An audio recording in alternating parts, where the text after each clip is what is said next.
Good morning, colleagues. The 9,775th meeting of the Security Council is called to order. The provisional agenda for this meeting is non-proliferation, the Democratic People's Republic of Korea. The agenda is adopted. In accordance with Rule 37 of the Council's Provisional Rules of Procedure, I invite the representative of the Democratic People's Republic of Korea to participate in this meeting. It is so decided. In accordance with Rule 39 of the Council's Provisional Rules of Procedure, I invite Mr. Khaled Kiari, the Assistant Secretary-General for the Middle East, Asia and the Pacific, Departments of Political and Peace-Building Affairs and Peace Operations, to participate in this meeting. It is so decided. The Security Council will now begin its consideration of item 2 of the agenda. I give the floor to Mr. Khaled Kiari. Madam President, Excellencies, on 31st of October, the Democratic People's Republic of Korea announced through its official news agencies that it had launched Hwasong-19 intercontinental ballistic missiles at approximately 7:11 a.m. local time earlier that day. With a flight duration of 1 hour and 26 minutes, the missile flew a distance of approximately 1,000 kilometers, reaching an altitude of over 7,000 kilometers before falling into the sea. The DPRK described this latest launch as a very crucial test that updated the recent records of the strategic missile capability of the DPRK. Regrettably, the DPRK did not issue any airspace or maritime safety notifications, posing a serious risk to international civil aviation and maritime traffic, with the potential for unintended incidents. Madam President, since the DPRK announced its 5-year military development plan in January 2021, aimed at acquiring new military capabilities, it has launched at least 11 ICBMs. The Hwasong-19 sets new records in terms of flight duration and altitude, and is the second solid-fuel ICBM developed by the DPRK, which does not need to undergo fueling prior to launch. It is reported to be larger than its predecessor, the Hwasong-18, and may be capable of carrying larger warheads or even multiple warheads. Madam President, the DPRK's launch of yet another ICBM is of serious concern and represents a grave threat to regional stability. Despite numerous meetings of the Security Council in 2023 and 2024, the DPRK has not heeded calls to refrain from further launches. The Secretary-General strongly condemned the Hwasong-19 launch by the DPRK as a clear violation of relevant Security Council resolutions. He again called for de-escalation, the full implementation of relevant Security Council resolutions, an environment that is conducive to dialogue, and the resumption of talks, emphasizing that diplomatic engagement remains the only pathway to sustainable peace and the complete and verifiable denuclearization of the Korean Peninsula. Madam President, we remain deeply concerned about growing tensions on the Korean Peninsula. The DPRK's persistent pursuit of nuclear weapons and ballistic missile programs in violation of relevant Security Council resolutions continues to undermine the global nuclear disarmament and non-proliferation regime and the Treaty of the Non-Proliferation of Nuclear Weapons that underpins it. There is crucial need for practical measures to reduce tensions and reverse this dangerous trajectory. We encourage all member states to seek unity and to create an environment conducive to dialogue and cooperation. At this challenging juncture for securing global peace and security, it is imperative to prioritize de-escalation and work toward stable and secure Korean Peninsula. Madam President, the United Nations and its partners stand ready to assist the DPRK in addressing the basic needs of its populations. We call on the DPRK authorities to facilitate the full return of United Nations resident coordinator and the UN country team. A collective return of the international community would enhance international support for the people of the DPRK and facilitate progress toward the implementation of the 2030 agenda. Thank you, Madam President. I thank Mr. Chiari for his briefing, and I now give the floor to those council members who wish to make statements. I give the floor to the representative of the United States. Thank you, Madam President. And may I just say, before beginning, I want to congratulate you on assuming the presidency, and please know that my delegation looks forward to working with you closely as you carry out your duties. I want to thank you, Assistant Secretary General Chiari, for your briefing. The United States condemns in the strongest possible terms the DPRK's October 30 launch of an intercontinental ballistic missile in direct violation of multiple UN Security Council resolutions. The DPRK continues to advance its unlawful ballistic missile program and has now launched well over 100 ballistic missiles since the beginning of 2022. Each of these tests is a flagrant violation of UN Security Council resolutions. Each test informs the DPRK of its capability gaps and allows Pyongyang to further advance its weapons programs. These are unacceptable attempts to undermine global peace and security and make us all less safe. This Council has a responsibility to hold the DPRK accountable. Yet we are here again today because two members of this Council, China and Russia, have repeatedly shielded the DPRK, contributing to the normalization of these tests and emboldening the DPRK to further violate this Council's sanctions and resolutions. Despite being permanent members of this Council, Russia and China have shamelessly protected Pyongyang from any reprisal or even condemnation of its actions. In March, Russia handed Kim Jong-un the gift of terminating the 1718 Committee panel of experts as the DPRK supplies ballistic missiles and other weapons to Russia for its brutal war against Ukraine. China, with its abstention on the panel's mandate renewal, clearly showed the world where it stands on curbing DPRK proliferation. Shielded from closer scrutiny of its sanctions-violating activities by Moscow and Beijing, Pyongyang, unsurprisingly, has been emboldened to continue advancing its unlawful ballistic missile, nuclear, and WMD programs. But Russia's willingness to openly violate this Council's sanctions resolutions and to jeopardize international peace and security knows no bounds, as Russia is unlawfully training DPRK soldiers in its territory. The DPRK has sent some 10,000 soldiers to Russia. Russian forces have trained these DPRK soldiers in artillery operations, UAV operations, and basic infantry operations. DPRK soldiers receiving or providing any training or other assistance related to the use of ballistic missiles or other arms is a direct violation of Security Council Resolutions 1718, 1874, and 2270. These latest egregious acts come as Russia and the DPRK continue to violate these same resolutions by transferring lethal DPRK weapons to Russia. Weapons Russia has used against Ukraine, including against civilian targets. We have not yet seen DPRK soldiers deploy into combat against Ukraine's forces, but we expect them to do so in the coming days. The nature of the training Russia is providing to these forces, to include trench clearing, indicates Russia intends to use these forces in frontline operations.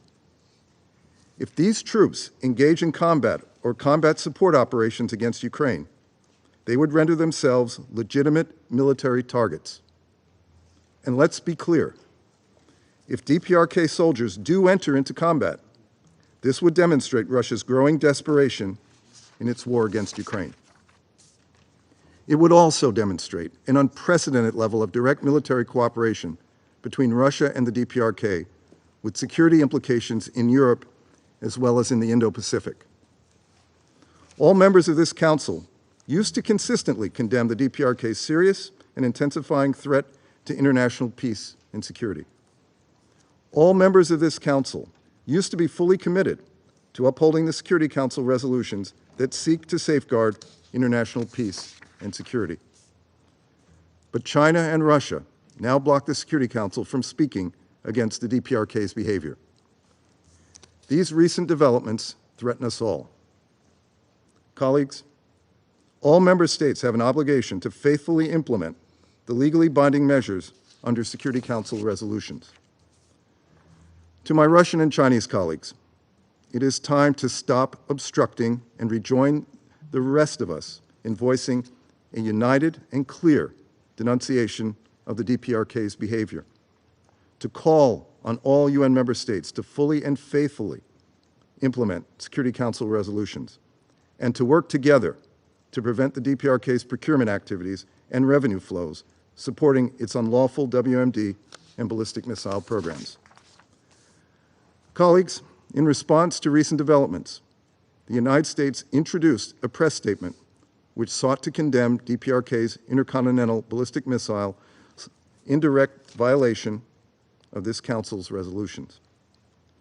It is unfortunate that Russia and China could not join us in voicing a united denunciation and to uphold the Council's legally binding measures that seek to safeguard international peace and security. Thank you, Madam President. I thank the representative of the United States for their statement, and I now give the floor to the representative of France. Madame la Présidente, je remercie M. Chiari pour son exposé. Le 30 octobre dernier, la Corée du Nord a procédé au lancement d'un missile balistique de portée intercontinentale. Celui-ci aurait atteint une altitude supérieure à 7600 km avant de s'abîmer en mer au large du Japon. La France condamne ce tir, comme l'a fait le secrétaire général des Nations Unies. Nous assurons la Corée du Sud et le Japon de notre pleine solidarité face à cette nouvelle provocation. Ce tir vient s'ajouter à une longue série de violations des résolutions de ce Conseil. Depuis 2022, la Corée du Nord s'est livrée à plus de 100 lancements de missiles balistiques, dont plusieurs de portée intercontinentale, et elle a placé en orbite un satellite militaire en utilisant des technologies balistiques. Dans le même temps, elle n'a cessé de durcir sa rhétorique nucléaire. En septembre 2023, elle inscrivait dans sa constitution la détention de l'arme nucléaire. Le régime nord-coréen s'est vanté que le lancement du 30 octobre avait démontré au monde le caractère irréversible de ses progrès dans la mise au point de vecteurs d'armes nucléaires. Dans ces conditions, qui peut prétendre, comme l'a fait le ministre russe des Affaires étrangères, que la dénucléarisation de la Corée du Nord serait une question close? Depuis des mois, la Russie accorde à la Corée du Nord une couverture diplomatique en échange de son soutien pour poursuivre sa guerre d'agression contre l'Ukraine. Des missiles balistiques nord-coréens ont déjà été livrés à la Russie et utilisés en Ukraine en violation des résolutions de ce Conseil. Nous sommes préoccupés par le récent déploiement en Russie de troupes nord-coréennes. Il représente une escalade dans le soutien de la Corée du Nord à l'agression de la Russie. La France rappelle que toute participation de soldats nord-coréens à une guerre d'agression contre un État souverain serait une violation du droit international et de la Charte des Nations Unies. En échange de ce soutien, la Russie offre impunité et assistance à la Corée du Nord dans le développement de ses programmes illégaux. Elle a opposé son veto au renouvellement du groupe d'experts du comité 17-18 qui travaillait depuis plus de 15 ans sur les violations des sanctions établies par ce Conseil. Nous ne pouvons que nous inquiéter des autres contreparties que Pyongyang pourrait demander en matière de coopération militaire et technologique. Il est de la responsabilité de la Russie de mettre fin dès à présent à ce rapprochement militaire illicite et de ne pas se détourner de ses responsabilités de membre permanent du Conseil de sécurité. Le renforcement des programmes nucléaires et balistiques nord-coréens menace la stabilité de la péninsule nord-coréenne, fragilise le régime international de non-prolifération, met en cause la paix et la sécurité internationale. Nul n'y a intérêt. Madame la Présidente, la France appelle une nouvelle fois la Corée du Nord et l'ensemble des États membres des Nations Unies à se conformer aux obligations édictées par la résolution du Conseil de sécurité. Elle demande à la Corée du Nord de cesser ses actions déstabilisatrices, de s'engager enfin dans la voie du dialogue en vue d'une dénucléarisation complète, irréversible et vérifiable, et à donner la priorité au bien-être de sa population plutôt qu'au développement de son arsenal nucléaire, en accélérant la réouverture de ses frontières et le retour des acteurs humanitaires. Je vous remercie. I thank the representative of France for their statement, and I now give the floor to the representative of Japan. Thank you, Madam President. I congratulate your assumption of the presidency of the Security Council this month.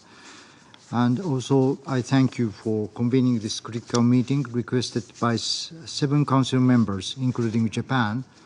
And I also thank ASG Kihari for the briefing. I must begin with our strong condemnation of yet another launch of an ICBM-class missile by North Korea in violation of multiple Security Council resolutions. The latest ICBM is estimated to have landed in the waters near Japan, around only 200 kilometers from the island of Hokkaido. This ICBM launch is more threatening than ever, as it reached a height of over 7,000 kilometers and a flight time of about 86 minutes, the highest and longest length trajectory of any missile that North Korea has launched to date. Also, its estimated range capability of 15,000 kilometers covers 3/4 of the globe. This launch has deteriorated the not only regional but the entire global security situation even further, and has brought the gravest threat yet from North Korea to all citizens of the region and beyond.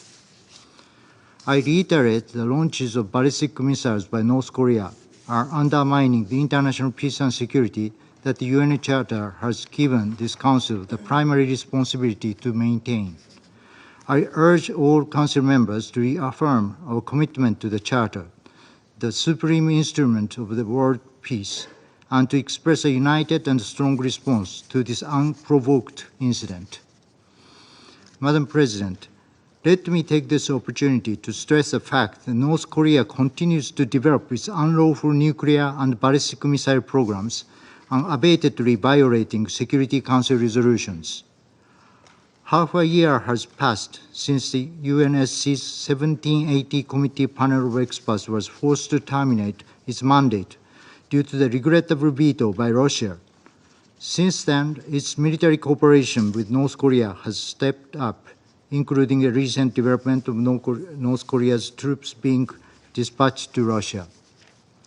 We cannot just be silent as we see continued violations and evasions of the Security Council resolutions across a variety of arenas. Thus, Japan, together with like-minded countries, decided to launch a new mechanism, the Multilateral Sanctions Monitoring Team, with a view to filling the significant void that POE has left behind and to assisting the full implementation of relevant Council resolutions. Madam President, we have just discussed this issue last week, but I once again have to raise the point that the military cooperation between Russia and North Korea poses a great concern to the international community. We have seen the malfunction of Russia's procurement of ballistic missiles from North Korea, as well as the training of North Korean soldiers, both of which constitute serious violations of relevant Security Council resolutions, and North Korea's involvement in Russia's unprovoked war of aggression against Ukraine would constitute a grave violation of international law, including the UN Charter. We carefully listened to the Russia and North Korea's delegations last week at the Security Council meeting on maintaining peace and security in Ukraine, where they said their cooperation can be justified as a right of sovereign states, but this recent unlawful military cooperation will never be justified in any case, at any time, anywhere in the world. Madam President, North Korea has continued to ignore and deny its obligations by pursuing its military ambition at the expense of welfare of people in North Korea, even amidst their great unmet needs. We also should not ignore North Korea's violations and abuses of human rights, including those of abductees of Japan and detainees of the Republic of Korea. I conclude by once again strongly urging North Korea not to conduct further launches and to immediately and fully comply with all relevant Security Council resolutions, as well as to engage in diplomacy and accept the repeated offers of dialogue. I thank you, Madam President. I thank the representative of Japan for their statement, and I now give the floor to the representative of Malta. Thank you, Madam President, and I begin on congratulating you on assuming the presidency of the Security Council and by thanking Switzerland for steering our work in October. I also thank ASG Chiari for his informative and sobering briefing today. Madam President, Malta joined the request for this meeting following the latest provocation by the DPRK. We firmly believe that this Council must stand united in condemning such dangerous acts, which constitute blatant violations of Security Council resolutions. Last week, the DPRK tested a solid-fuel intercontinental ballistic missile. It reportedly flew for 86 minutes, the longest ever recorded by the DPRK. It also seems to have reached an altitude of over 7,000 kilometers.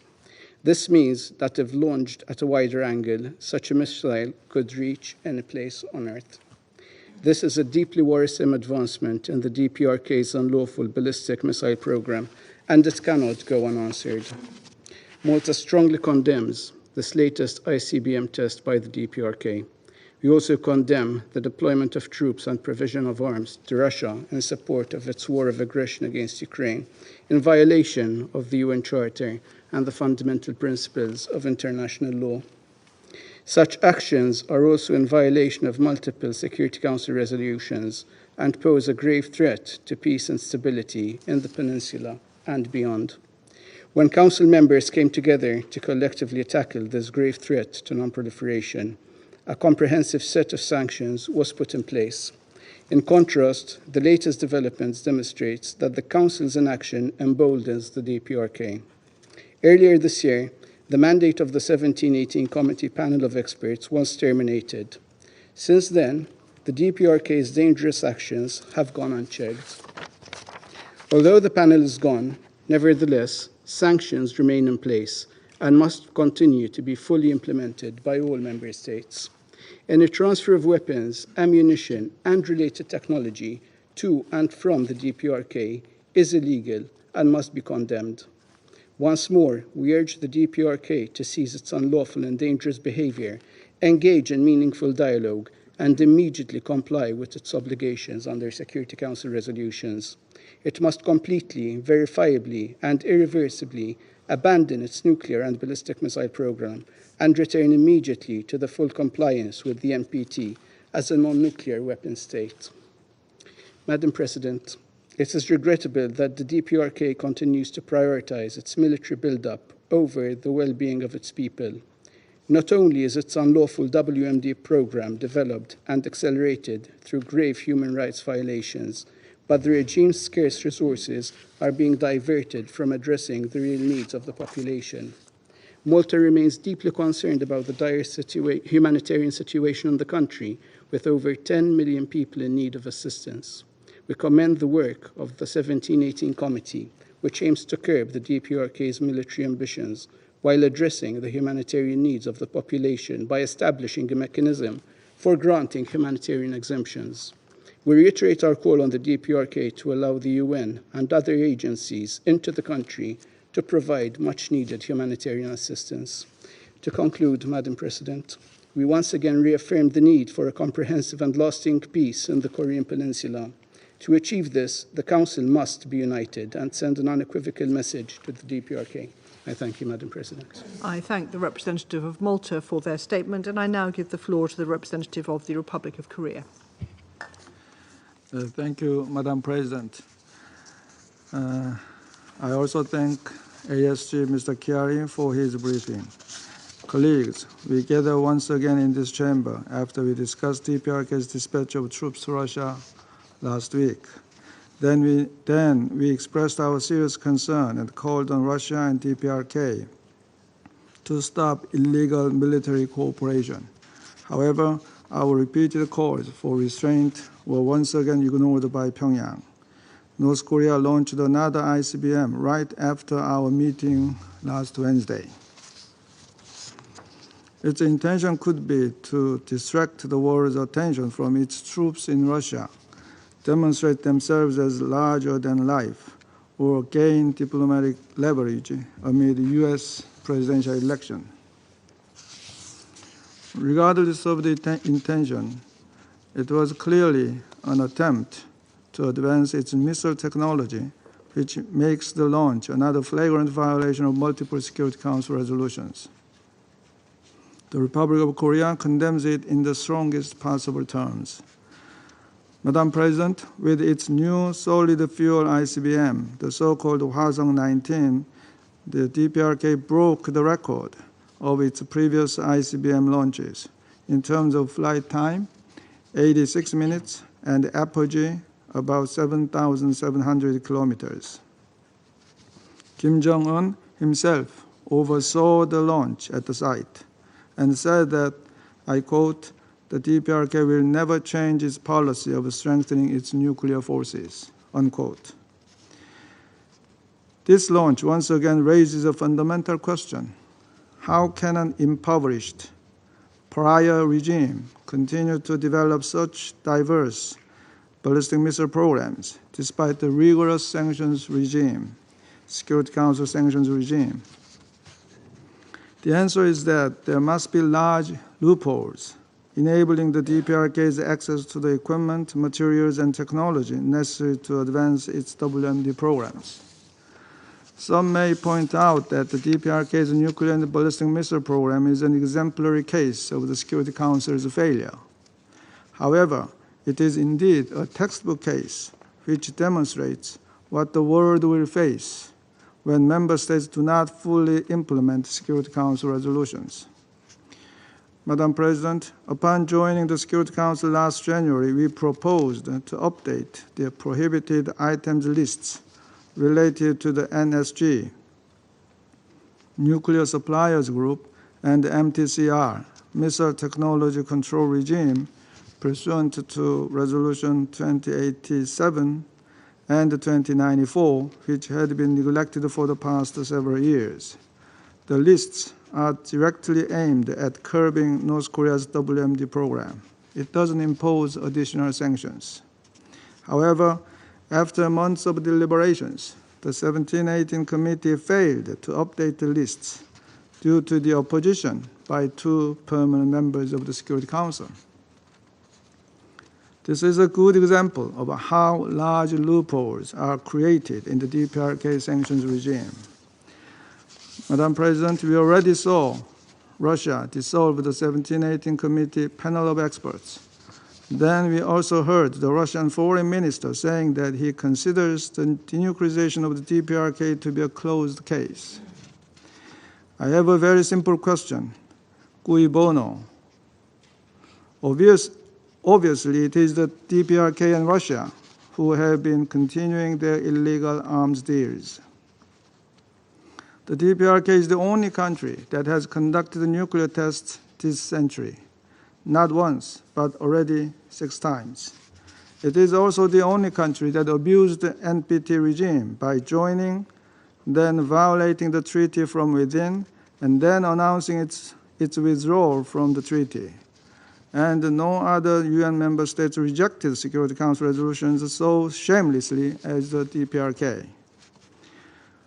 Once the NPT regime begins to erode and ultimately collapses, it will be extremely difficult to restore it. The repercussion will have a deep and lasting impact on international peace and security, and the permanent members of the Security Council will not be immune to it either. In this regard, we would like to bring to the attention of other member states that the MSMT, Multilateral Sanctions Monitoring Team, a newly established multilateral mechanism to replace the 1718 Committee panel of experts will assist the full implementation of UN sanctions on the DPRK by monitoring and reporting violations thereof.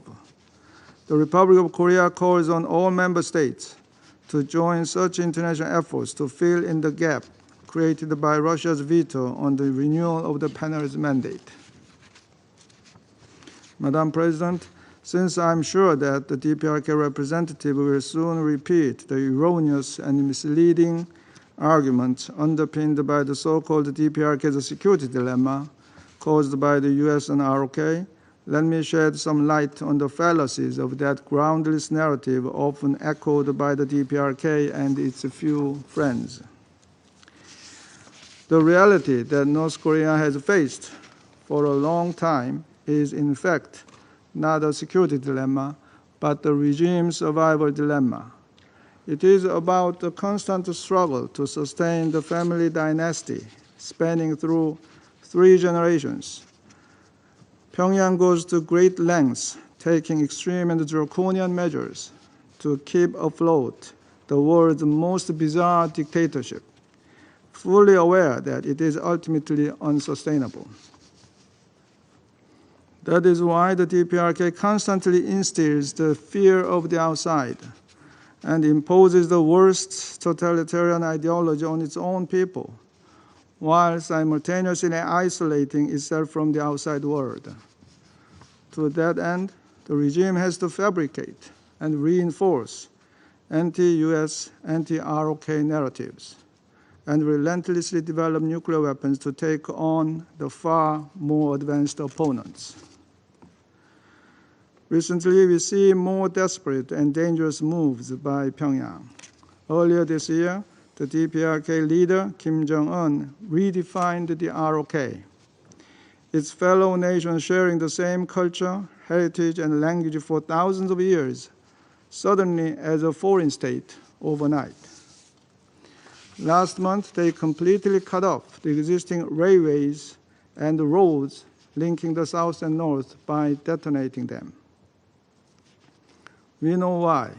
The regime has always feared direct contact with the outside world, in particular its neighboring free and prosperous fellow nation.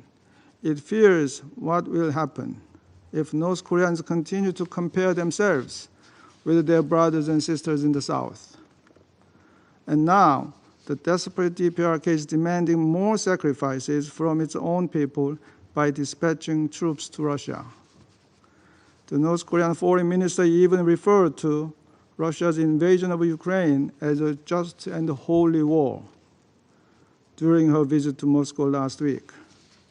The union of these 2 desperate nations is exceptionally alarming, especially as they repeatedly disregard the UN Charter, violate the Security Council resolutions, and even possess nuclear weapons. The international community, including the Republic of Korea, stands ready to help the DPRK. But without solving its own regime survival dilemma, the DPRK cannot extricate itself from the abyss. Provocations and the pursuit of nuclear and ballistic missile programs will only aggravate Pyongyang's hardship and dilemma. Pyongyang's friends must help the DPRK help themselves. Thank you, Madam President. I thank the representative of the Republic of Korea for their statement, and I now give the floor to the representative of Switzerland. Merci, Madame la Présidente. Nous remercions le sous-secrétaire général Chiari pour son exposé et saluons la participation de la République populaire démocratique de Corée à nos délibérations. La Suisse condamne le lancement d'un missile balistique de portée intercontinentale, apparemment d'un nouveau type qui serait capable de transporter de multiples ogives nucléaires. Le développement et l'opérationnalisation continue de vecteurs nucléaires par la RPDC représentent, conjointement avec son programme nucléaire, une menace pour toute la communauté internationale. Ce test s'inscrit dans une situation sécuritaire tendue et la Suisse est préoccupée par le risque d'escalade inhérent à un tel acte. L'emploi d'armes nucléaires provoquerait des conséquences humanitaires catastrophiques. Nous devons renforcer nos efforts en faveur de la non-prolifération, du désarmement et du maintien du tabou nucléaire. Face à ces défis répétés, nous ne saurions fléchir de notre devoir collectif. C'est pourquoi ce Conseil doit assumer ses responsabilités. Je tiens à en souligner 3 aspects. Premièrement, ces tirs sont une violation de résolutions juridiquement contraignantes du Conseil de sécurité et donc du droit international. Il est ainsi de notre devoir collectif de condamner les essais de missiles balistiques de la RPDC. Celle-ci est tenue de mettre en œuvre ses obligations en vertu des résolutions de ce Conseil, ainsi que de prendre des mesures concrètes en vue d'abandonner ses armes nucléaires, ses missiles balistiques et ses programmes connexes de manière complète, vérifiable et irréversible.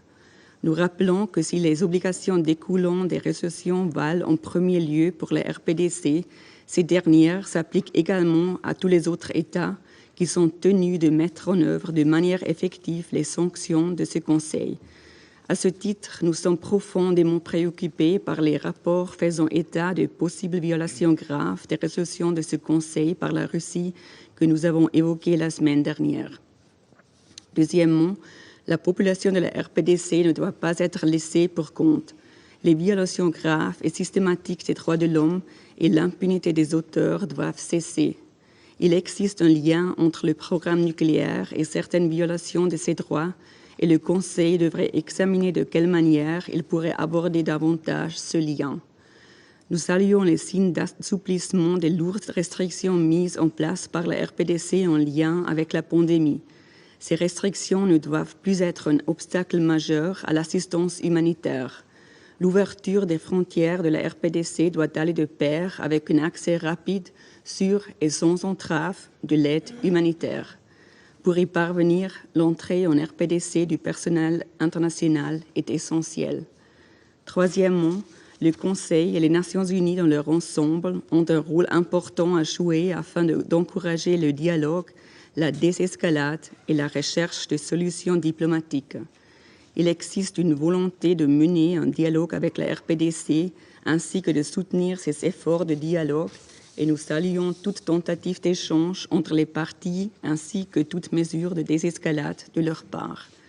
Nous encourageons le recours au bon office du secrétaire général et nous appelons à la RPDC à engager un dialogue constructif avec le Conseil et le système onusien.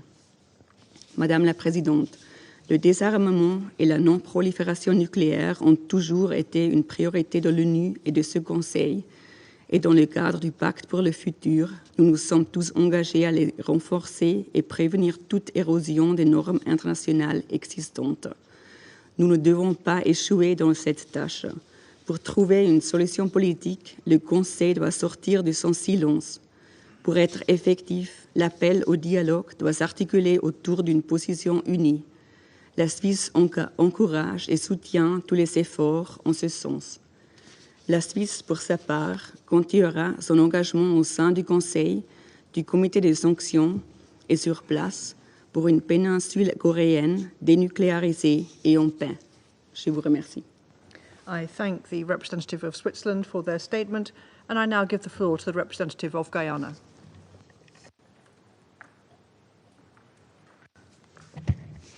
Thank you, Madam President. I thank Assistant Secretary General Khalid Kiari for his briefing and welcome the participation of the representative of the Democratic People's Republic of Korea in this meeting. Guyana condemns the ongoing violations of UN Security Council resolutions. We remain alarmed by the continued launches of ballistic missiles by the DPRK in violation of relevant Security Council resolutions, including the recent launch of an intercontinental ballistic missile on the 30th of October. We note with concern that these launches not only increase the security threat to neighboring countries, but also serve to undermine the global non-proliferation regime. Madam President, We have seen in recent months the catastrophic consequences following escalations of tensions in other regions and underscore the need to avoid a similar situation occurring on the Korean Peninsula and the region at large. In this regard, Guyana once again calls upon the parties to engage in dialogue and diplomacy towards resolving the tensions and ensuring peace on the peninsula. We urge the government of the DPRK to comply fully with all Council resolutions and to abandon its ballistic missile program, along with all other existing weapons of mass destruction in a complete, verifiable, and irreversible manner. Guyana remains firm in its conviction that the only way to prevent the use or threat of use of nuclear weapons is through their total elimination. We reiterate our belief that the denuclearization of the Korean Peninsula is key to achieving this objective and is critical for the furtherance of international peace and security. Allow me to conclude by reaffirming Guyana's firm commitment to the implementation of the Security Council resolutions relating to the DPRK, including through support for the work of the 1718 Sanctions Committee. I thank you. I thank the representative of Guyana for their statement, and I now give the floor to the representative of Mozambique. Thank you, Madam President. I wish to start by thanking the United Kingdom's presidency for convening this briefing and extend our appreciation to the United States, France, Japan, Malta, Republic of Korea, Slovenia, and UK for requesting this session. I also wish to thank Mr. Khaled Kiari, Assistant Secretary General for Middle East, Asia, and the Pacific for his comprehensive briefing on the topic under consideration. We acknowledge the presence of the representative of the Democratic People's Republic of Korea at this meeting. Madam President, the complex dynamics of the situation on the Korean Peninsula necessitates careful and measured actions. We must emphasize that any unilateral measures and inflammatory rhetoric will only serve to escalate tensions. The latest developments and reports indicate that the Democratic People's Republic of Korea has conducted a test launch of an advanced new intercontinental ballistic missile, achieving unprecedented altitude and flight duration compared to previous launches. Subsequently, the United States, South Korea, and Japan have conducted trilateral military exercise to demonstrate their preparedness and determination to address North Korea's advancing missiles programs. These concerning developments have prompted increased scrutiny and condemnation from the international community, further escalating regional tensions. This situation highlights the urgent need for enhanced international cooperation and renewed commitment to diplomatic solutions. In this context, Mozambique urgently calls for and encourages genuine dialogue and mutual understanding among the parties to reduce tensions and build trust, essential for achieving lasting stability in the Korean Peninsula and the broader region. Madam President, while the immediate focus of this briefing centers on the Korean Peninsula, we must acknowledge that the broader discourse on non-proliferation and denuclearization among member states has acquired unprecedented urgency, as diminishing trust between nations has led to accelerated nuclear militarization, posing a grave threat to international peace and security. The Treaty on Non-Proliferation of Nuclear Weapons remains the fundamental framework for global efforts to prevent the nuclear weapons proliferation and advanced disarmament objectives. The potential of nuclear weapons and the devastating consequences of nuclear war remain unequivocally clear to the international community.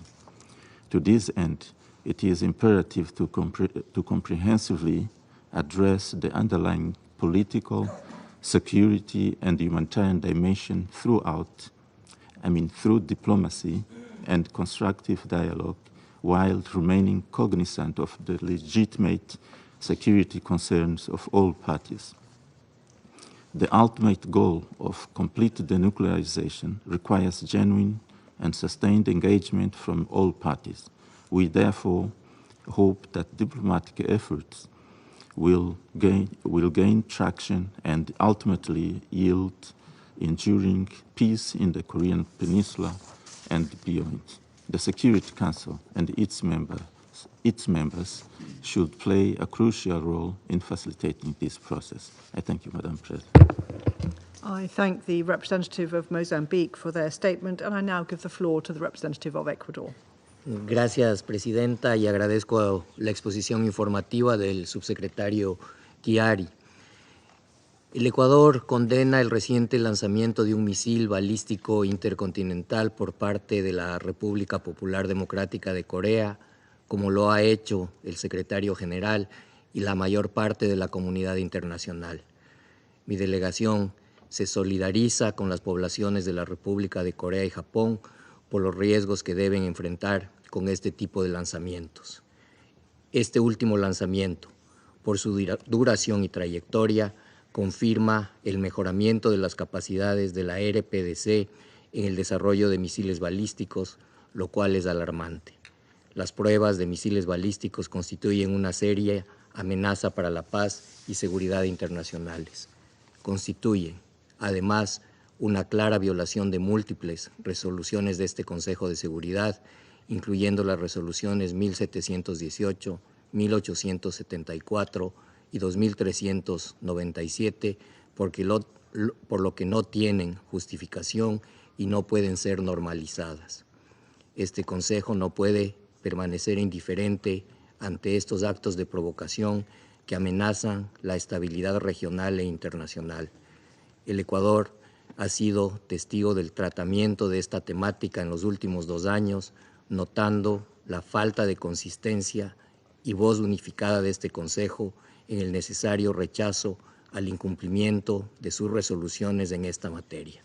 Por ello, expreso mi respetuosa exhortación a los miembros con mayor influencia con la RPDC a restaurar el compromiso de todas las partes a evitar que las tensiones se exacerben. El Ecuador reafirma su compromiso con los principios de la Carta de las Naciones Unidas, especialmente el desarme y la arquitectura de no proliferación nuclear global.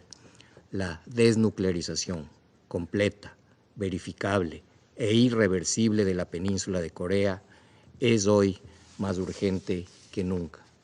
Por ello, concluyo reiterando el llamado del Ecuador a la RPDC a que abandone sus programas nuclear y de misiles balísticos y a que retome el camino de la cooperación y el diálogo de buena fe y la diplomacia.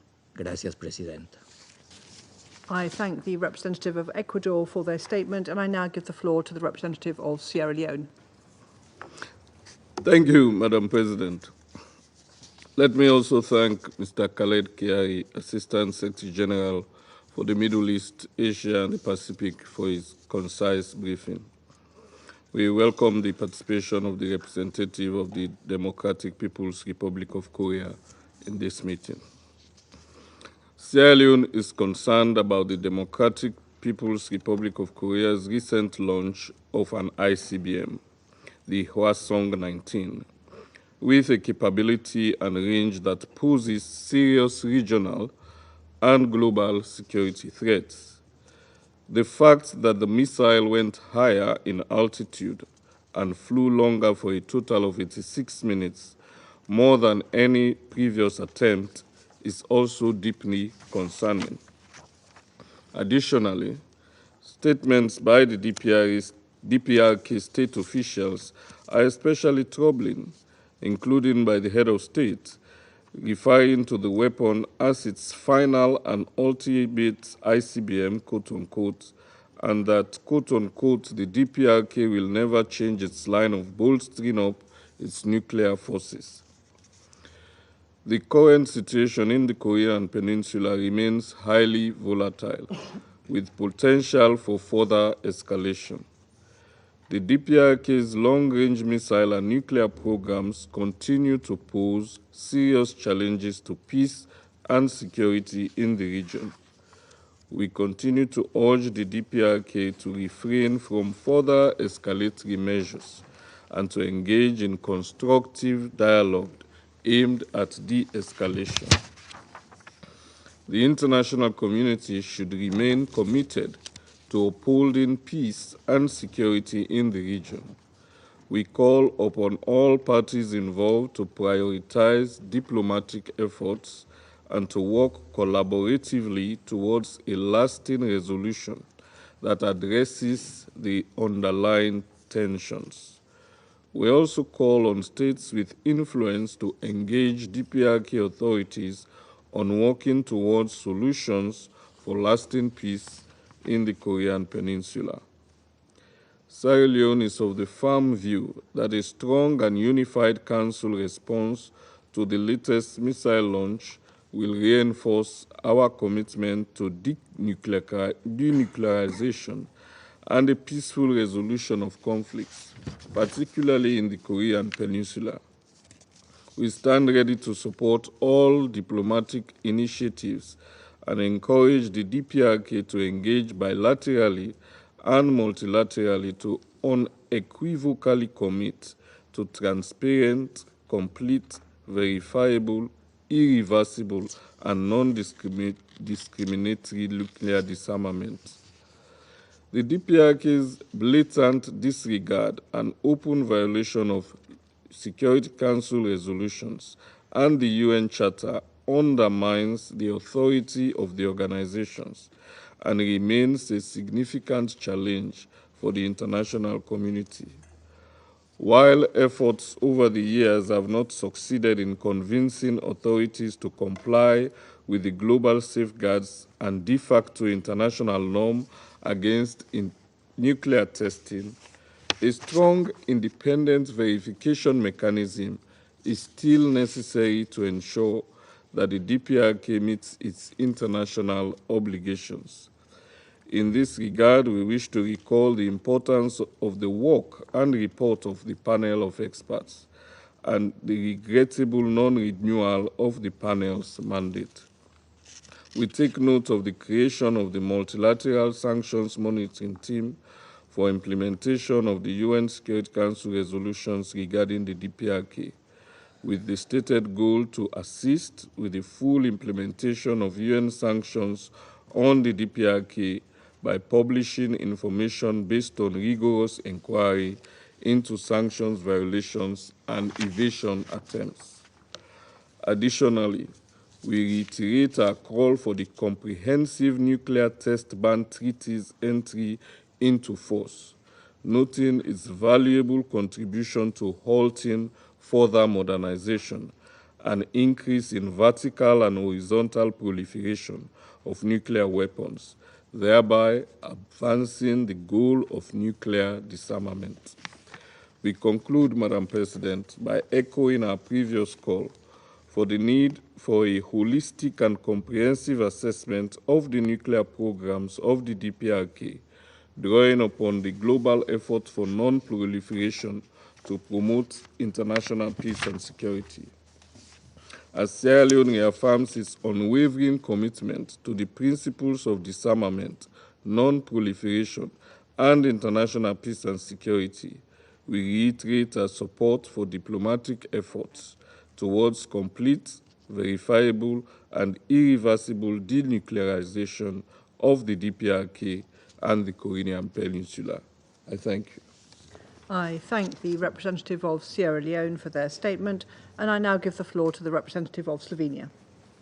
Thank you, Madam President. I also wish to thank Under-Secretary General Chiari for his briefing. Let me make a couple of points on behalf of my delegation. One, Slovenia strongly condemns the October 31st launch of an intercontinental ballistic missile by the DPRK. This is a blatant violation of multiple Security Council resolutions. DPRK has demonstrated numerous times it simply does not care about Security Council actions. a country who illegally developed nuclear weapons and has demonstrated with the latest launch that it can deliver them virtually anywhere in the Northern Hemisphere. This is a clear and provocative threat to peace and security in the region and worldwide.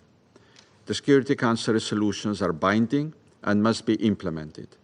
They are not guidelines that can be unilaterally dropped when they do not fit the contemporary political agenda. DPRK must ensure their implementation, abandon its WMD and ballistic missile programs in a complete, verifiable, and irreversible manner, and cease all related activities. 2. Slovenia is gravely concerned with the trajectory the North Korean non-proliferation issue is taking. Throughout the last year, the situation grew consistently worse. The DPRK showed ever greater disregard for rules and has continued with ballistic missile tests and satellite launches. The work of the 1718 panel of experts was single-handedly put to an end with a veto.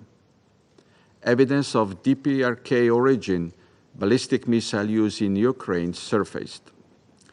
Deeply concerning statements about DPRK's nuclear status were uttered. And to top everything off, reports of DPRK troops' deployment to Europe emerged. We desperately need a change of course.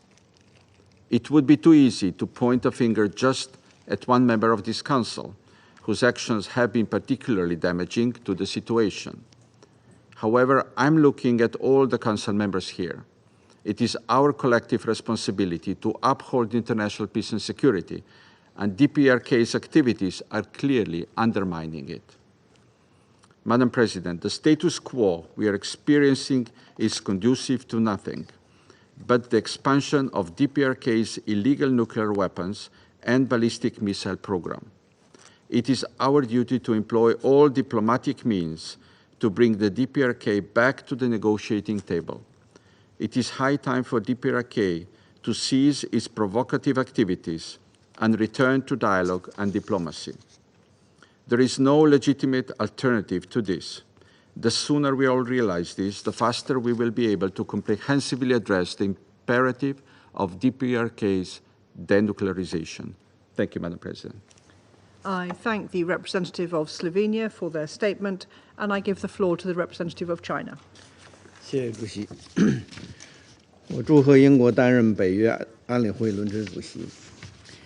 我感谢基亚利助理秘书长的通报，欢迎朝鲜常驻代表出席今天的会议。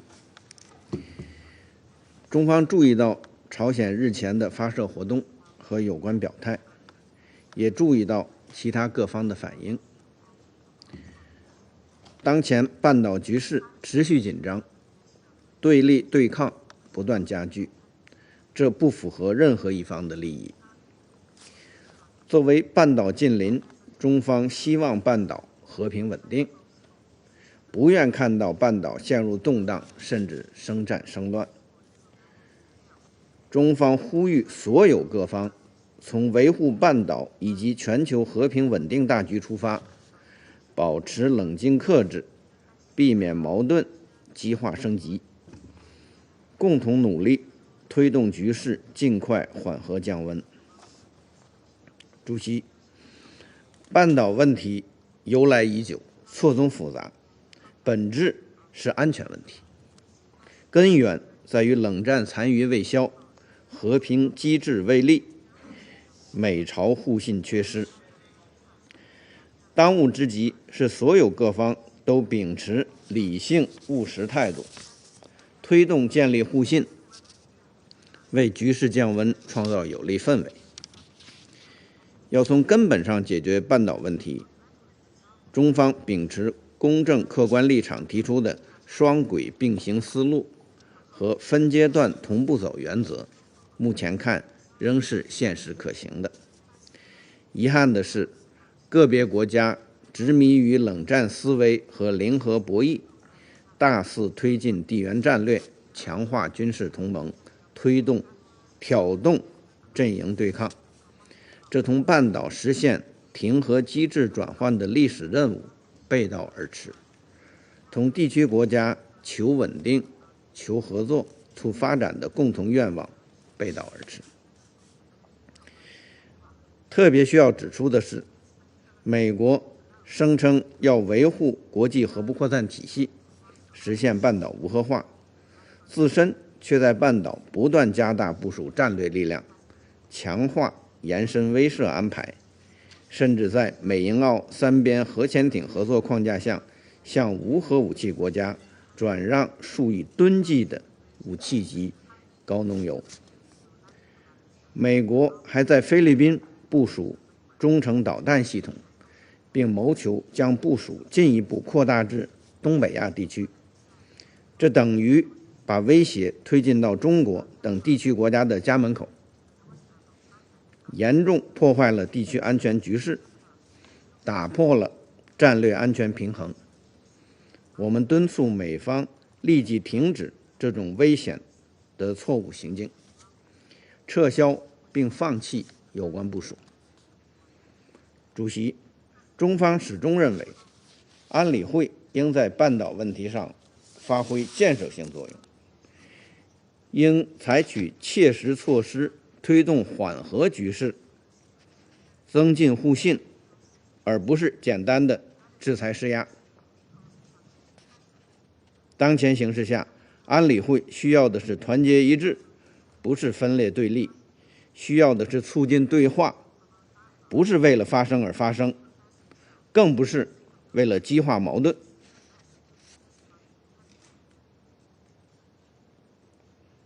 有关国家应该拿出具体行动和可行方案，为推进半岛政治解决进程做出实质努力，而不是利用安理会加强对抗。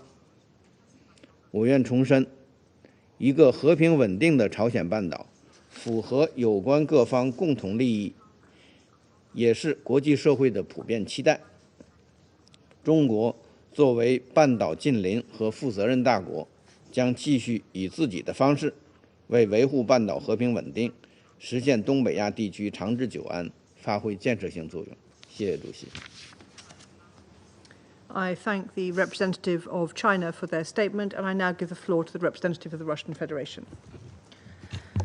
Госпожа председатель, приветствуем участие в заседании постоянного представителя Корейской Народно-Демократической Республики. Заслушали доклад помощника генерального секретаря Халеда Хияри. Вынуждены отметить, что в нем вновь не оказалось хоть сколько-нибудь содержательных оценок происходящего. В корейских делах коллективный Запад методично использует площадку СБ, чтобы выставить Пхеньян ответственным за деградацию ситуации на полуострове. В создании такой искаженной картины сыграл свою роль и секретариат ООН, игнорировавший внешний контекст событий. Даже в текущей, столь острой фазе развития ситуации на Корейском полуострове ООНовцы предпочитают повторять одни и те же тезисы с критикой Пхеньяна и закрывать глаза на провокации со стороны его противников. Тем самым они становятся соучастниками негативного сценария. Не ожидали и не услышали мы ничего нового и от группы стран, запросивших сегодняшнее заседание. Цель созыва каждый раз одна и та же – сделать еще один шаг по демонизации КНДР. Нам было бы интересно послушать от самих инициаторов о влиянии хоть одного такого заседания на урегулирование проблем полуострова. Может быть, из их уст за этот период прозвучало хоть одно конструктивное предложение, нацеленное на создание условий для запуска диалога? Ответ очевиден каждому в этом зале.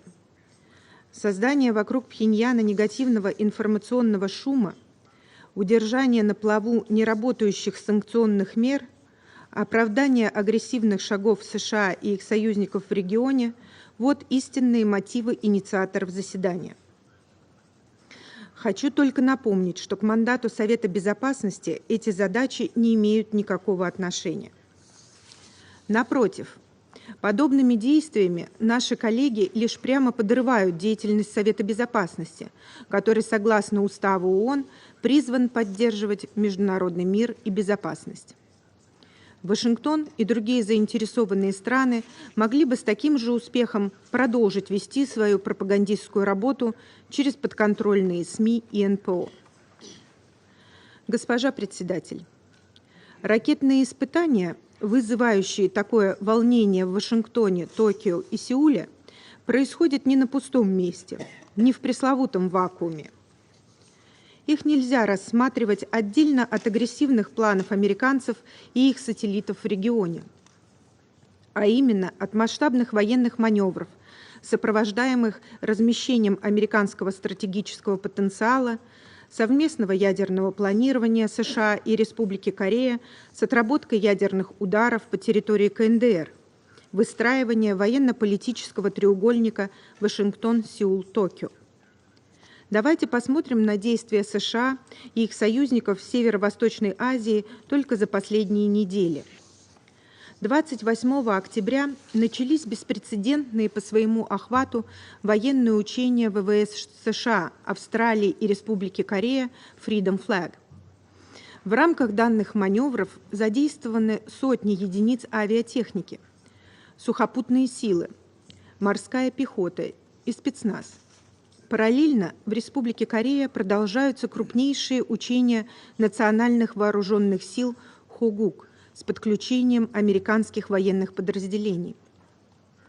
С юга в сторону КНДР продолжают вестись опасные провокации с применением военных дронов, совершивших за последние 3 месяца более 230 вылетов в северокорейское воздушное пространство в нарушение суверенитета страны.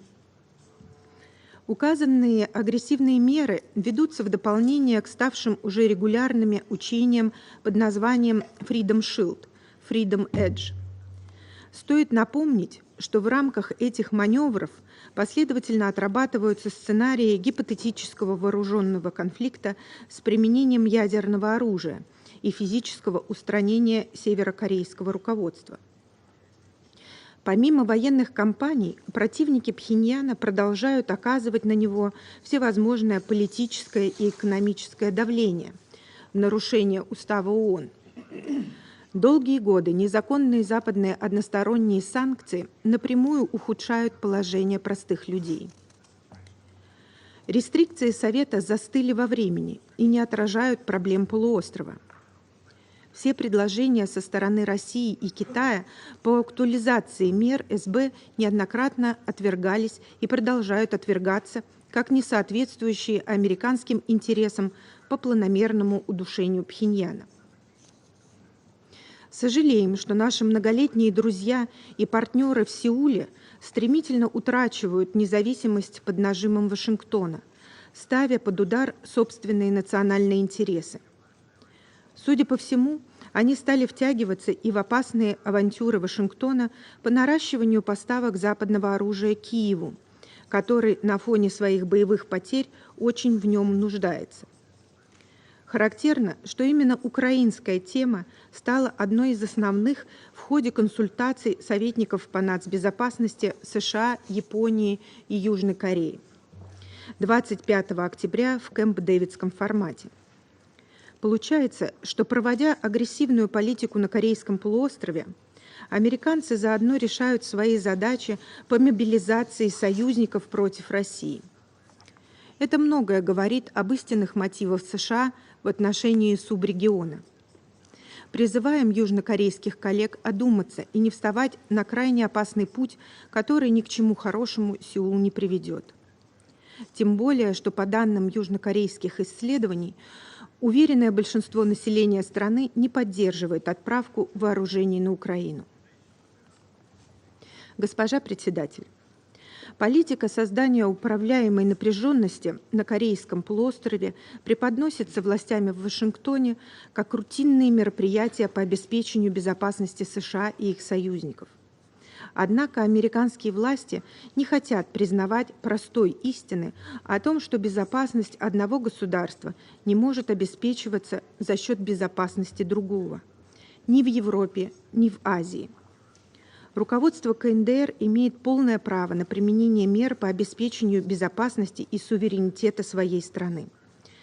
Заключенный 19 июня договор о всеобъемлющем стратегическом партнерстве между нашими странами призван сыграть в регионе стабилизирующую роль на основе принципа неделимости безопасности, снизить риск рецидива войны на полуострове, в том числе с применением ядерных средств, стать одним из элементов устойчивой архитектуры безопасности в регионе. Положения договора, включая статью 4 о взаимной поддержке в случае вооруженного нападения, при необходимости будут выполнены в полном объеме. Соглашение соответствует Уставу ООН, а меры, которые могут быть предприняты в его реализацию, дело российско-северокорейских двусторонних отношений. Не намерены мы поддерживать и несбалансированные инициативы в Совете Безопасности, выстроенные на базе осуждения КНДР или возложения на нее исключительной ответственности за обострение кризиса на полуострове. Госпожа председатель, неудивительно, что некоторые члены СБ сегодня вновь повторяли свои спекуляции относительно направления в Россию неких подразделений северокорейских военнослужащих. Причем в сообщениях подконтрольных Западу СМИ цифры растут день ото дня, видимо, вместе с увеличивающимся страхом и беспокойством этих стран. Отметился сбивающим с толку заявлением насчет этих сообщений и генсекретарь ООН. Удивительно, что, подыгрывая сейчас западным странам в интернационализации украинского конфликта, он никогда не высказывался с такой же озабоченностью о постоянно наращиваемой номенклатуре все более дальнобойных западных вооружений Украине. В дискуссиях о том, можно или нельзя бить в глубину российской территории, не говоря уже о практике отправки военнослужащих армий стран НАТО в зону конфликта на Украине. И это при том, что хорошо известно, что там находятся сотни, если не тысячи натовских военных, причем не наемников, а инструкторов и офицеров, ответственных за использование высокоточного оружия или вооруженных беспилотников в Черном море. Или видел ли кто-нибудь заявление секретариата ООН с озабоченностью поставками американского оружия в зону Палестино-израильского конфликта? Западные страны повторяют свои тезисы о том, что это другое. Однако понимают ли они, что эти вопиющие двойные стандарты и столь наглая демонстрация исключительности и вседозволенности хорошо видны всему международному сообществу? Возвращаясь же к ситуации на Корейском полуострове, хотели бы вновь констатировать, Совету Безопасности следует кардинально пересмотреть подходы, чтобы вывести ситуацию из опасного тупика, а не усугублять ее еще больше. Мы не раз говорили, с каких направлений можно было бы начать движение к нормализации. Но для этого в западных столицах должны коренным образом перенастроить мышление, которое в интеллектуальном плане застряло где-то во временах холодной войны. Об этом, в частности, свидетельствуют попытки узкой группы стран вдохнуть хоть какую-то жизнь в так называемое объединенное командование, изначально мертворожденный реликт давно ушедшей эпохи. Из этой же серии всевозможные западноцентричные междусобойчики, сами себя наделяющие регулирующими и наблюдательными функциями, в том числе в ущерб уставным прерогативам Совета Безопасности. Все это проявление застарелых пороков колониальной политики Запада в Азии, от которой ему придется отказаться. Я благодарю за внимание. I thank the representative of the Russian Federation for their statement, and I now give the floor to the representative of Algeria. شكرا سيد الرئيس. أود في البداية أن أتقدم بخالص الشكر إلى السيد خالد خياري على إحاطته القيمة. كما أرحب بحضور الممثل الدائم لجمهورية كوريا الشعبية الديمقراطية. إن التطورات الأخيرة في شبه الجزيرة الكورية تعكس التعقيدات المعاصرة، حيث تؤدي تصرفات طرف واحد إلى تداعيات تؤثر على الآخرين، وحيث تتشابك المخاوف الأمنية مع الاحتياجات الإنسانية، وحيث يبدو أن الطريق نحو السلام يزداد تعقيدا. سيد الرئيس، لقد أثار إطلاق الصاروخ الباليستي العابر للقارات في 31 من أكتوبر الفارط مخاوف واسعة لدى المجتمع الدولي، مما زاد التوتر في منطقة تعاني من هشاشة واضحة، وهدد الأسس التي يقوم عليها إطار عدم الانتشار. غير أنه من الضروري النظر إلى الصورة الأكبر في هذا السياق. إن التوجه نحو التسلح المتزايد في المنطقة والتحركات العسكرية الواسعة ونشر المعدات الاستراتيجية كلها عوامل تسهم في إشعال حلقة من التصعيد لا تخدم مصالح أي طرف.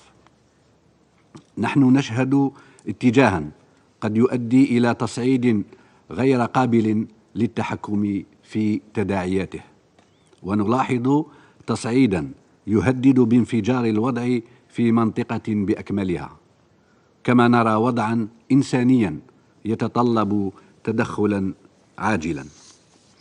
سيد الرئيس، علمنا التاريخ أن النزاعات لها كلفة باهظة، وأن الحوار أيضا يحمل في طياته قدرة على إحداث التحول المنشود.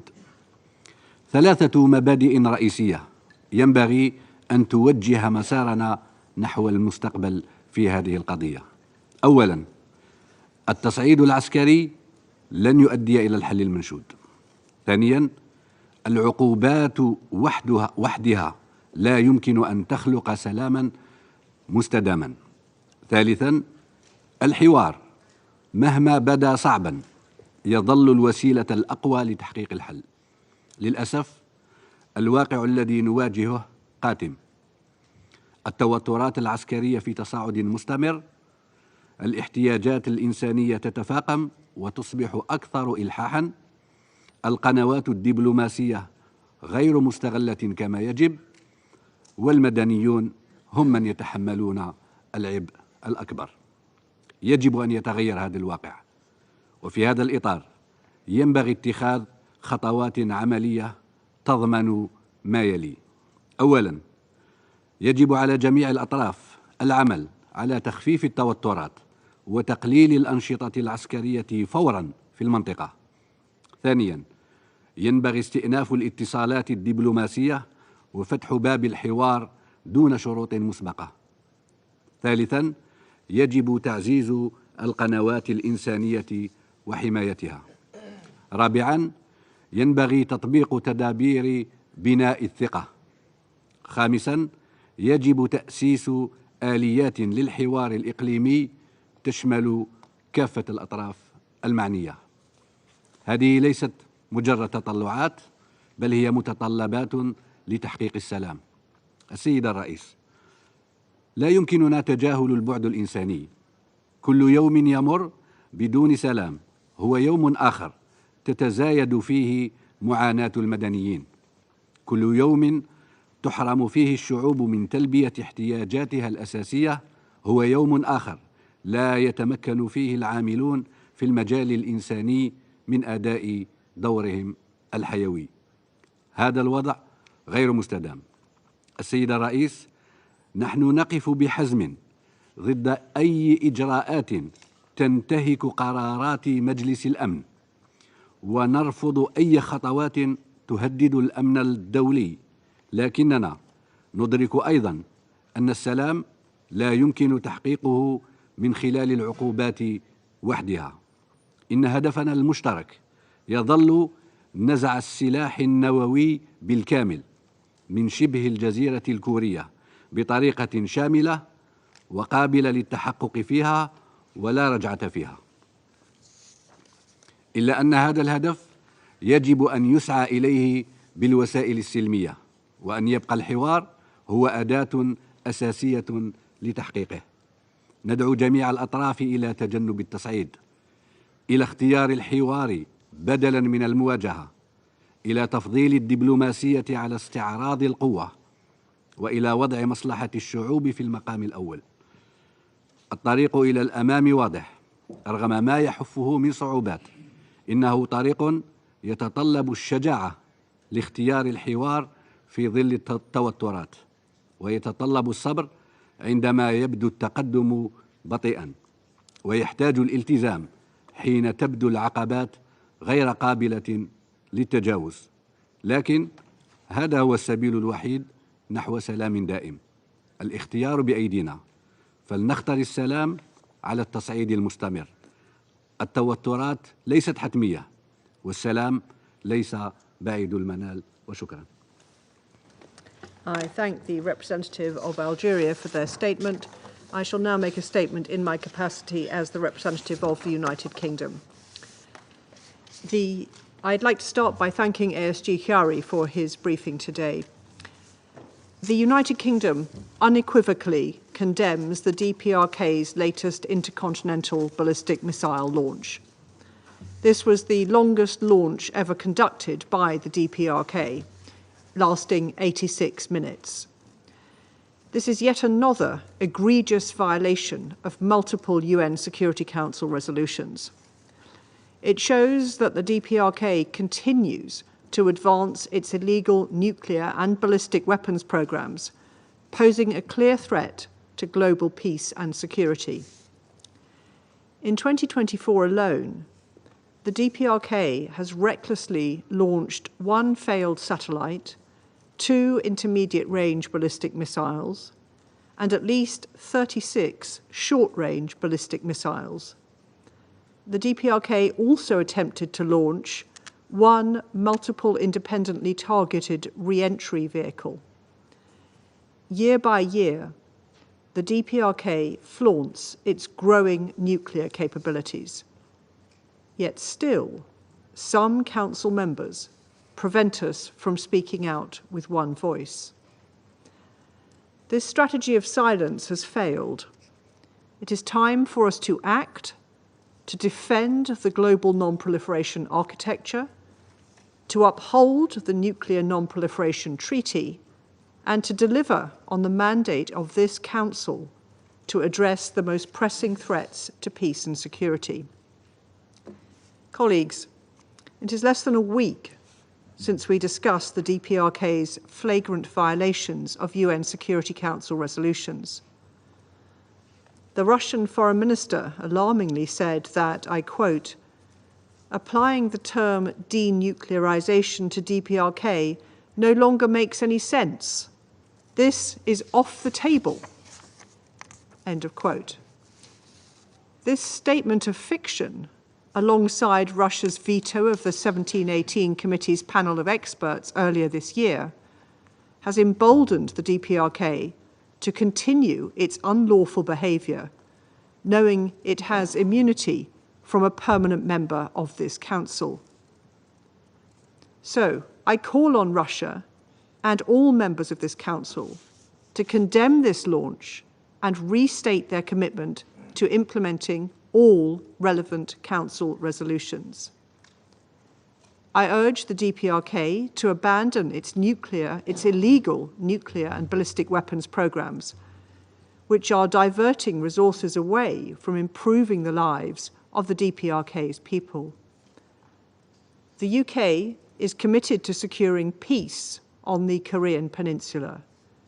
We call on the DPRK to take up repeated offers from the United States and the Republic of Korea towards dialogue. Diplomacy is the only route to sustained peace on the peninsula. I resume my function as President of the Council, and I now give the floor to the representative of the Democratic People's Republic of Korea.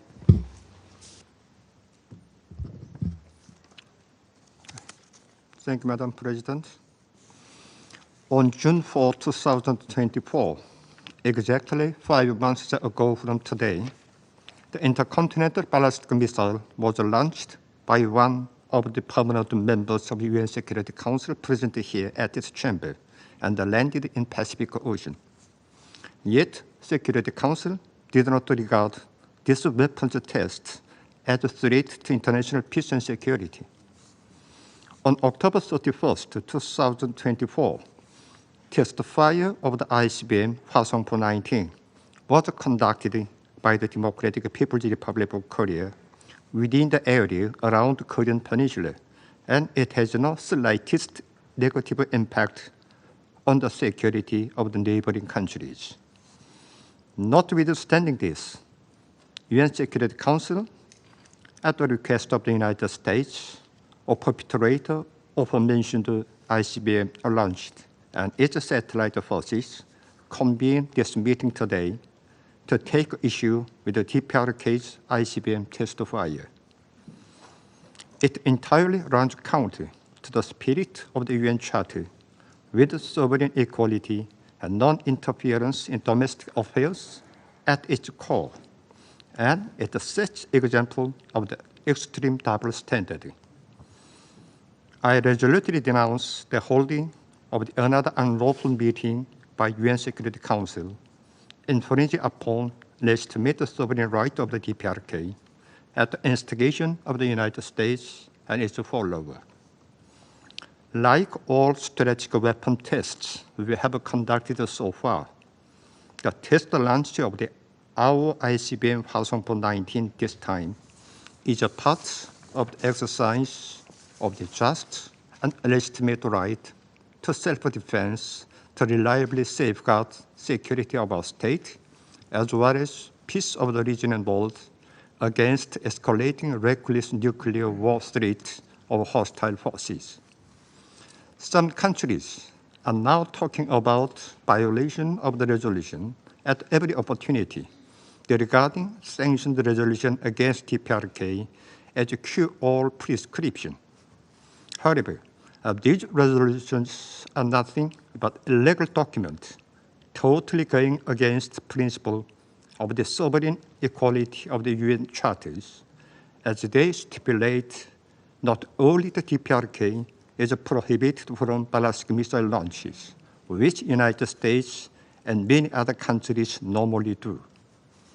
It is indeed extreme manifestation of illogic that can never be understood with common sense to disparage the just and legitimate exercise of the DPRK's right to self-defense, which cause no harm to the neighboring countries, whereas inhumane atrocity committed by Israel are justified as the exercise of the right to self-defense, which massacre tens of thousands of civilians in Gaza Strip and turned the whole Middle East into the sheer hell by expanding the battlefields to Lebanon and Iran. The United States and ROK stage war drills involving strategic nuclear assets while recklessly clamoring about hysterical vote like end of a region. These military provocations are indeed the threat to global peace and security, which should be addressed by Security Council without delay, as they constitute dangerous acts that invite the disaster of the nuclear war in and around the Korean Peninsula. In the here and now, the anti-DPRK confrontational schemes of the United States and its satellite forces in Korean Peninsula are more reckless, provocative, and dangerous than at any time in history. US-ROK alliance with a 17 years crime-ridden history has evolved today into nuclear-based military bloc and nuclear war alliance, both in name and reality. It leads qualitative change in terms of the nuclear threat to the DPRK and security environment of the Korean Peninsula. It opens up wide possibilities of nuclear war. Moreover, tripartite joint military exercise of the United States, Japan, and ROK targeting the DPRK are conducted on the regular and systematic basis from this year. Illegal and unlawful UN command is being deformed into practical war command. This worrisome reality is a testament to who are destroyer of the security environment of the Korean Peninsula. It is extreme double standard and blatant infringement on our national sovereignty and dignity to turn blind eye to excessive military maneuver of the countries hostile to DPRK, but instead make an issue of our just and legitimate exercise of the right to self-defense to deter them. The Comrade Kim Jong-un, President of State Affairs of DPRK, said that only the peace that can be defended by powerful strengths enough to control deter the enemy is reliable, secure, and durable peace, and herein lies the sure guarantee for peace and future of the DPRK and her people. The prevailing security environment of the DPRK and ever-increasing prospective threats and challenges require us to make sustained efforts to maintain and enhance strategic power capable of deterring an enemy and controlling situation in the responsible way. It is immutable law proved by history that destruction of the balance of power inevitably gives rise to a war. It is only to natural and logic in the view of the theory of the balance to steadily grow military supremacy to deter ongoing external threat. We will accelerate and will not let up on build up our nuclear force that can counter any threat presented by hostile nuclear weapon states. There will ever and never be any change in this line. As responsible nuclear weapon state, the DPRK will in the future too discharge its responsibility and the role to safeguard the peace and stability of Korean Peninsula, Northeast Asia, and the rest of the world, and to establish an independent and peaceful international order based on respect for sovereignty, non-interference in internal affairs, justice, and equality. I thank you. I thank the representative of the Democratic People's Republic of Korea for their statement. The representative of the United States has asked for the floor to make a further statement. I give them the floor. Thank you very much, Madam President, and I apologize for taking the floor second time, but I need to address a few points that have been raised here. First and foremost, just for those who may not be aware, the DPRK is under sanctions by the United Nations Security Council, not the United States. As the DPRK representative said here, that this meeting of the Council is illegal. The Council is not holding an illegal meeting, as he maintains. DPRK is on the Council's agenda. It is sanctioned by the Council. So I would just say to the DPRK representative, he should read the charter, and if he needs a copy of it, we can certainly get that for him. To address a couple of points that were raised by the representative of China here. With regards to engagement with DPRK, the United States has repeatedly offered to have unconditional talks with the DPRK. Every time that we have made this point and reached out our hand, it was met by a clenched fist. To our Russian colleague, the point about why is DPRK, the issue of DPRK being raised in a meeting here. DPRK, again, poses a threat to international peace and security. Russia has agreed to resolutions. They clearly identified DPRK as a threat to international peace and security. So that situation with regard to DPRK is only worsened. Therefore, we think it is important for this council to convene to discuss these issues. Just going back to my Chinese colleague, he raised the issue of AUKUS. AUKUS has not been engaged in any type of activity that runs counter to the Nuclear Non-Proliferation Treaty. He knows that. This issue has been raised before, and we have addressed it very clearly. I would agree with our Chinese colleague that the Council should provide a unified message position on the question of DPRK. The problem has been, at least for the last 2 years, Russia and China have prevented the Council from issuing any kind of a document on the situation in DPRK. In fact, we have tried several times to get just the basic press elements out, factual press elements. They have not agreed to do that. Our U.S. military exercises with its allies, we have said many, many times in the past, these exercises are defensive in nature, they are transparent, They are long-standing and do not pose a threat to DPRK. Again, we have offered to hold talks with DPRK repeatedly, and they have been rejected. What I would just say to our Russian and Chinese friends is, with the trajectory of DPRK's nuclear weapons and ballistic missile programs, you cannot expect the United States to stand back and allow this type of growing threat to our security to go without a response. So we will continue to take measures that are necessary to protect our security and those of our allies. The issue of sanctions has been raised. We believe in having unconditional talks with DPRK, but we are not going to reward DPRK for coming back to the table by giving them something. What kind of a message does that send to would-be proliferators in the future? My last point. Last week, and this was an issue that was just raised this morning by the representative of the Russian Federation, this issue about DPRK troops in Russia.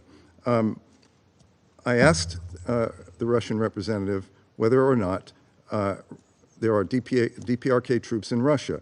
I did not receive a response at all. I asked the question again today only because it was raised by the representative of the Russian Federation. Are there DPRK troops in Russia? Thank you, Madam President. I thank the representative of the United States for their statement. The representative of China has asked for the floor to make a further statement. I give them the floor. 谢谢主席。朝鲜半岛问题延宕多年，核心是美朝矛盾。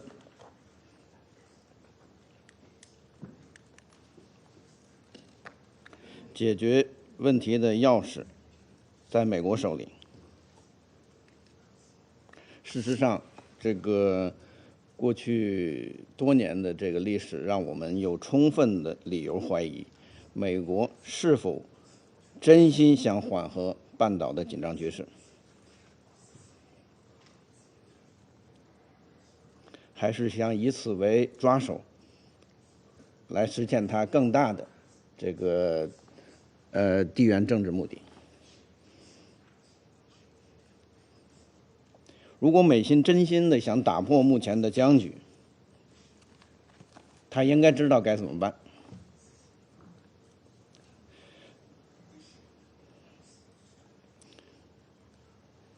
我觉得他们应该知道，要想打破这个目前的僵局，应该摆脱集团政治、挑衅、镇压对抗，停止动辄军事演习、不断威胁施压的错误做法。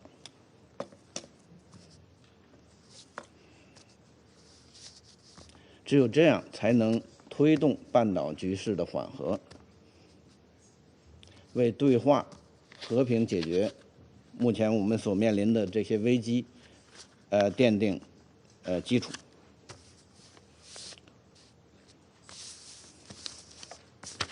关于这个安理会发生问题，我们中方已经多次阐明我们的立场。安理会处理半岛问题的出发点应该是缓和局势，而不是激化矛盾。一味的呼吁制裁施压，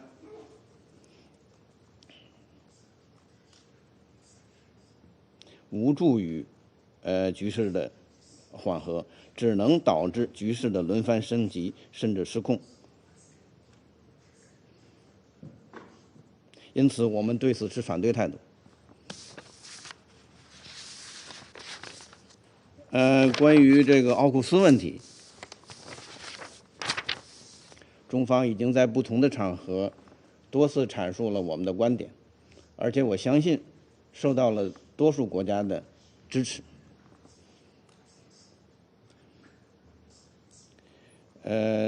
这个三国之间的协议违反了核不扩散条约的宗旨和原则，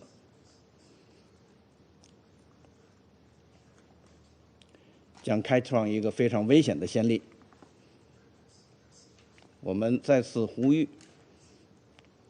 三国，美英澳三国谨慎行事，避免加剧亚太地区的紧张局势，影响全球的防扩散努力。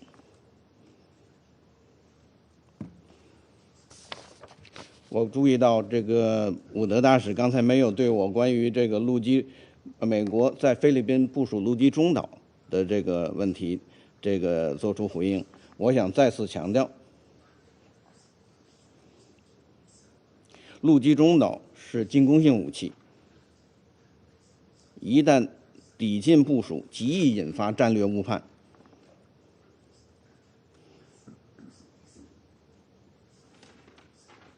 显著增加地区国家的不安全感，推高军备竞赛，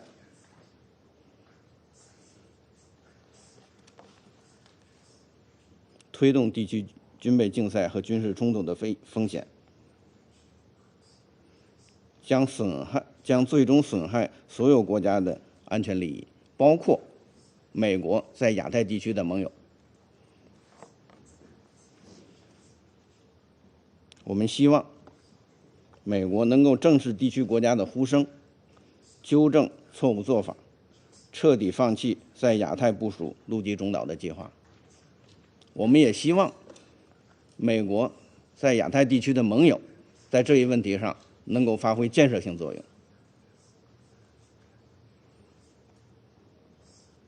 谢谢。I thank the representative of China for their statement. The representative of the Russian Federation has asked for the floor to make a further statement. I give them the floor. Благодарю, госпожа председатель. Хотела бы кратко ответить на ремарки представителя США и призвать его внимательно слушать наши выступления в Совете Безопасности. Сегодня мы представили свои оценки ситуации на Корейском полуострове, отношение к нынешнему заседанию, а также ответили на вопросы по поводу российско-северокорейского сотрудничества. Мы высказали озабоченность относительно ситуации на Корейском полуострове и указали, что Соединенные Штаты Америки и поддерживающие их страны являются основным источником этой напряженности и ведут дело к эскалации и опасной черте. Для того, чтобы наши тезисы были более понятны представителю США, я обязательно, как только будет переведено наше заявление на английский язык, направлю его в индивидуальном порядке. Я благодарю за внимание. I thank the representative of the Russian Federation for their statement. The representative of the Democratic People's Republic of Korea has asked for the floor to make a further statement. I give them the floor. Thank you, Madam President. I want to take a floor to respond the comment made by U.S. delegation. All the resolutions against DPRK adopted at the Security Council so far are deliberately fabricated by the United States based on the hostile policy toward the DPRK without any legal ground.